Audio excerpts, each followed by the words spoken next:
Hi there, physicist Newland here. I want to maybe give a little bit of help on the sorry, not simple harmonic motion. My bad. The torque related pivot lab. Here's the story. You got this wheel. Let's go back to the beginning of the video. I've already played it there. We got this wheel. It's being held in place by this string. So when the student here cuts the string, there's an unbalanced force over here that's currently being balanced by the string. And this unbalanced force is going to cause an unbalanced torque, which is going to cause the wheel to accelerate from rest until it reaches some omega. And at that point, uh, once it reaches its sort of maximum speed, the apple here, and I don't care if you use the apple or the blue sphere, doesn't matter to me, um, either one of them. But once this thing hits the ground, the wheel will have accelerated to its maximum speed. So here's the question. If you know the mass of the disk, and we know the radius, which we can measure from our video, with that question, you know what? There's one other thing. We also need to be able to measure the acceleration of our falling object. And that's, I hope you can remember, a straightforward chunk of kinematics. So this object is going to experience a net downward force.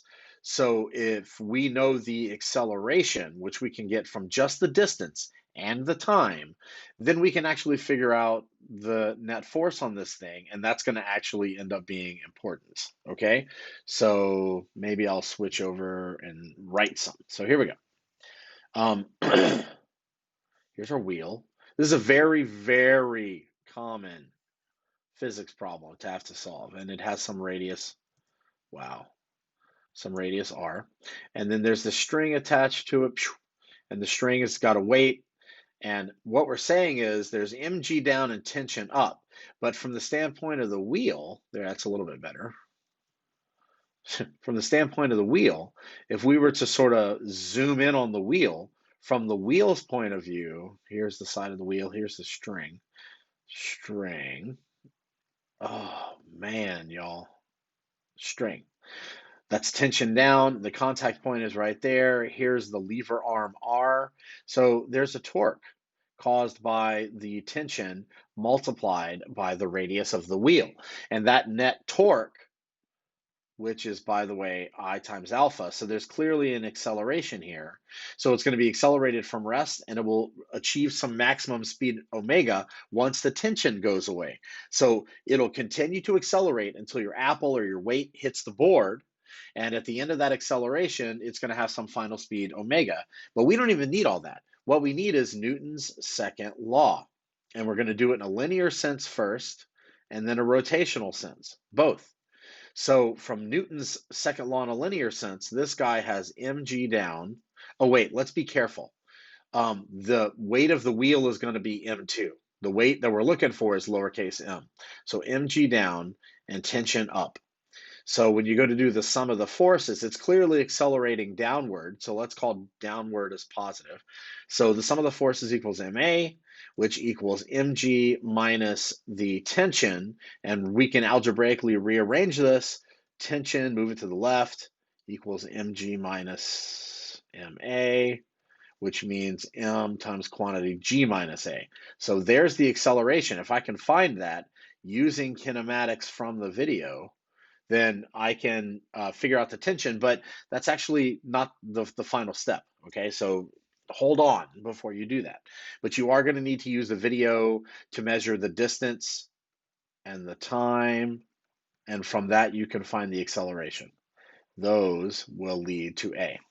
So what about Newton's second law in a rotational sense? Well, we already know that here's the wheel, here's the string, here's the lever arm R, the tension T, the sum of the torques, Newton's second law in a rotational sense, is I times alpha, which equals tension times radius.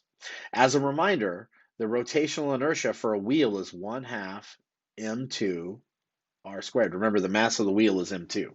So the mass and the thing hanging the thing hanging and the wheel do not necessarily have the same mass. So don't mess that up. But notice that this tension is the same tension as this guy. So we can use that to our advantage. It's supposed to be an arrow. So There we go. So once we are ready, we can plug in m times quantity g minus a into this t right here, and we're good to go. So let's do this. 1/2 m2 r squared times alpha. But here's the key element.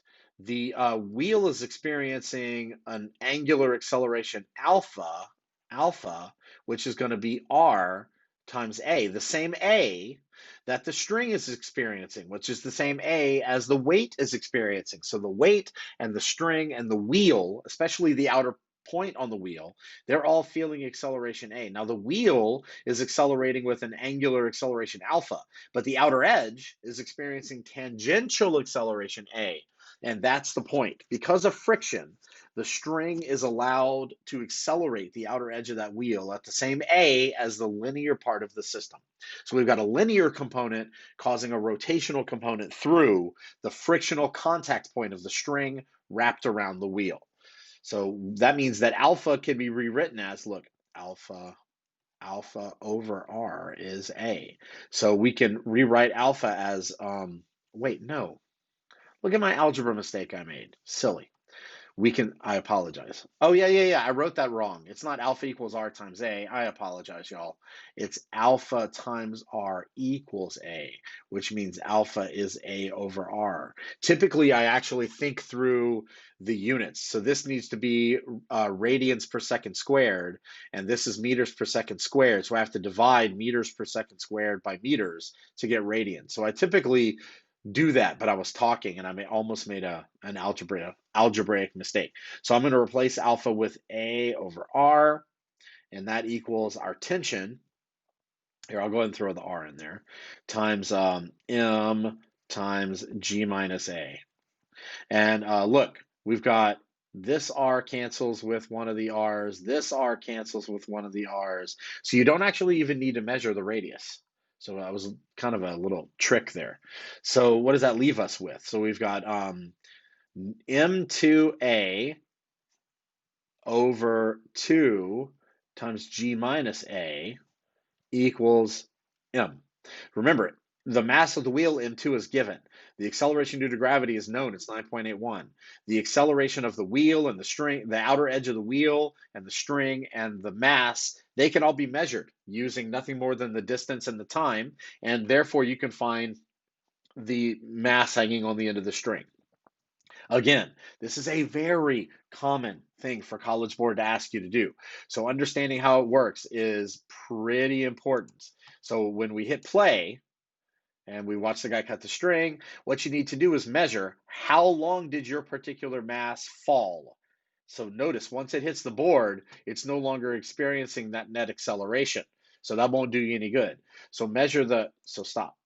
Measure the acceleration from the time the person cuts the string until it falls its maximum distance. And you've got all the tools you need there to measure. Now, you can measure the angular components if you want to, but what you really need to do is measure how long it takes to fall a certain distance. And remember, there's a normal, average, everyday kinematics expression that will lead you from the time and the distance to the acceleration. Plug that in there, you're good to go. All right, I hope that helps.